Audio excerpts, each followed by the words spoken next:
And now to the international scene, where US President Donald Trump has launched a new immigration pathway known as the Gold Card visa, allowing foreign nationals to pay $1 million to fast-track permanent residency or $2 million for corporate sponsorship.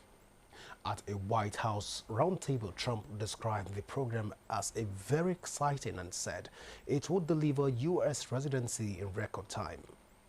According to information on the new website, trumpcard.gov, applicants must also pay a $15,000 processing fee and will also undergo background checks and an interview before receiving lawful permanent resident status through the EB1 or EB2 visa categories. The website also reveals plans for a Trump Platinum card priced at $5 million, which would allow qualifying foreign nationals to stay in the U.S. for up to 270 days per year without paying taxes or non-U.S. income. Interested applicants can already join a waiting list and will pay a $15,000 DHS fee when the program launches.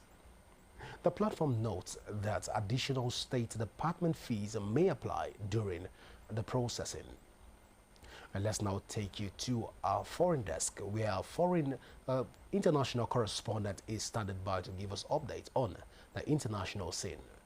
Hello and good evening. Welcome to the international news. First to Uganda, where a bilateral health cooperation agreement worth $2.3 billion was signed by Uganda and the United States on Wednesday, according to a joint statement from both governments. Under the Memorandum of Understanding, Uganda will receive up to $1.7 billion in US funding for its health sector over the next 5 years.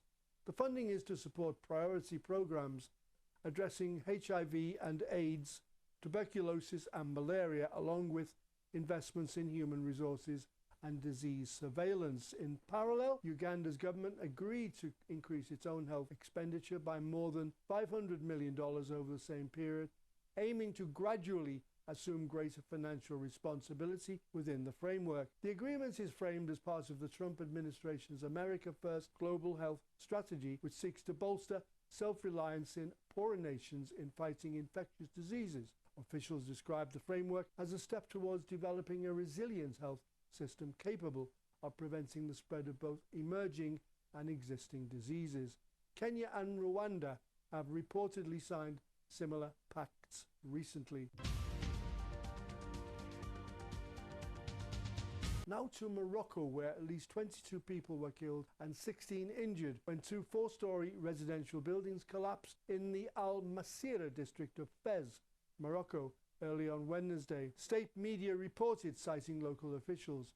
The structures, home to 8 families, had shown signs of deterioration for years, according to several Moroccan outlets. A search and rescue operation is ongoing as authorities work to determine if anyone remains trapped under the rubble. Nearby residents were evacuated as a precaution. Public prosecutor's office in Fez said one building was empty while the other was hosting a child's birth celebration when the incident occurred, prompting an official investigation into the collapse, causes and circumstances. Witnesses described the collapse occurring rapidly with debris spread across the area. Fez, one of Morocco's oldest cities, has recently faced housing and infrastructure concerns.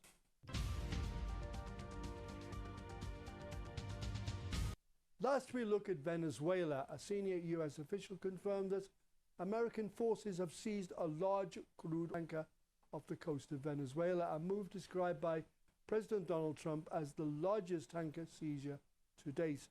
Trump told reporters at the White House that the vessel was seized recently, characterizing it as a very large and largest ever one seized.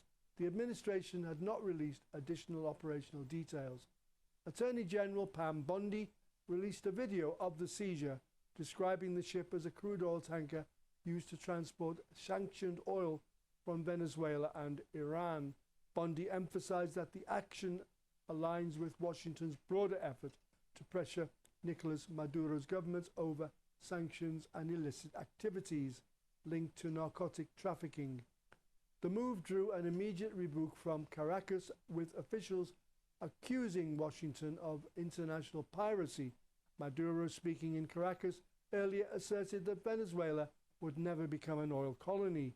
The Trump administration has accused Caracas of channeling narcotics into the United States and has sought to broaden international isolation of Maduro's government.